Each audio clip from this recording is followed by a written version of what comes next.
What's up, YouTubers? This is your boy Big Metro and Fan 12 coming to you with another video game review. And this time I'm reviewing Darkman for the NES and Nintendo Game Boy by Ocean Software. And for the sake of this review, I want to talk about the NES version. And the game is, of course, based off of the Darkman movie with Liam Neeson, who plays Dr. Peyton Westlake, who made this base synthetic skin for burn victims. And the problem he faced was it only lasted 99 minutes. But some thugs led by Robert Durant was pretty much burned his skin alive, burned him alive, and left him for dead by destroying his lab and stuff. So Dr. Westlake plotted his revenge by using the synthetic skin. And the game itself is pretty much has 22 levels, 26 levels, 22 of them. No, not 26, it's 22. Where 16 of them are platforming stages. 4 of them are it was where you take pictures of a particular thug who worked for Durant, and which are 3 of them, and then the fourth person you take pictures of is Durant himself, and once you do that, complete those particular levels, you go to the next stage and pose as the particular thug on a particular stage. And the other 2 stages are helicopter stage, where you hang on a helicopter to avoid trucks, cars, and bikers and stuff. And you can do like kicks, punches. You can walk on walls, climb walls rather, and walk on tightropes. You can also knock enemies off the platform by punching them.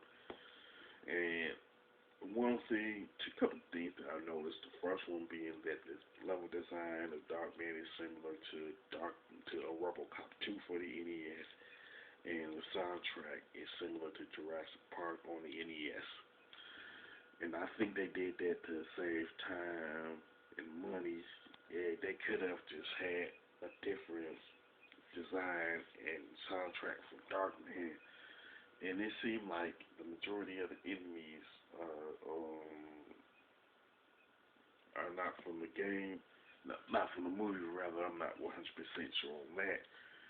And you fight ninjas in the game on one stage, and I don't think you do that in I don't think Darkman does it in the movie. You know what I'm saying? As far as the graphics and level design, they're pretty decent.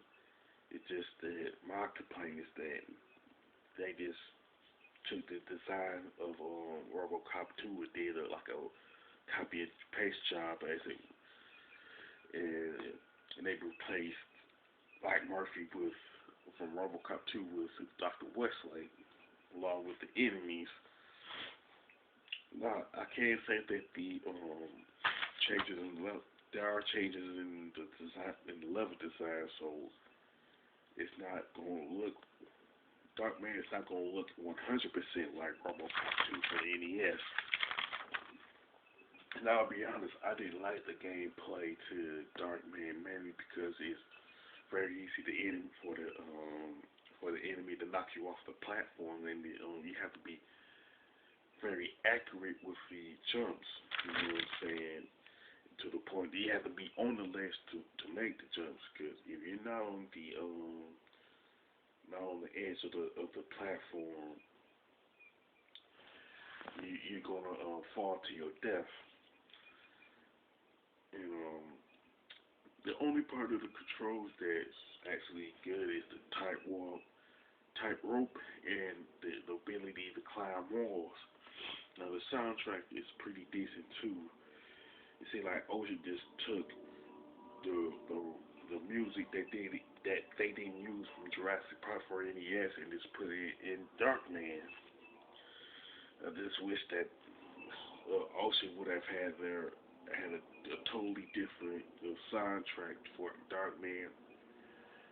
And I'll say specifically an 8-bit version of the movie soundtrack. And I'll say there's two things that they got right in my opinion. One of them being that they used Darkman poster for the start menu, and that and this and the and the start menu graphic for the start menu does look pretty good. And the other thing that they got right is the fact that they followed the movie. Because one of the main complaints about LJN when they made like games based off of movies like Friday the 13th, Jaws, Nightmare on Elm Street, and Back to the Future is that they didn't follow the movie that which they were based on. At least Ocean at least had the decency to do that. You know what I'm saying? Now, from overall standpoint, uh, Darkman could have been a good game. It's just that the controls are bad to the point that it can get frustrating. You know what I'm saying? And I wish if this is like a complaint of mine, what I'm about to say is that they could have used a different level design and different soundtrack. Although some people would consider that nitpicking, you know.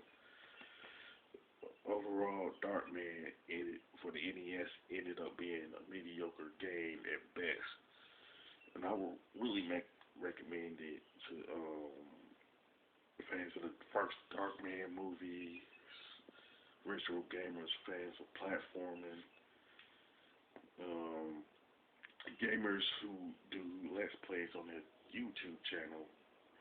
If they have to pay, if they have the patience for the controls. As far as the score, I would definitely give it a 5 out of 10 because it's mediocre because of the controls.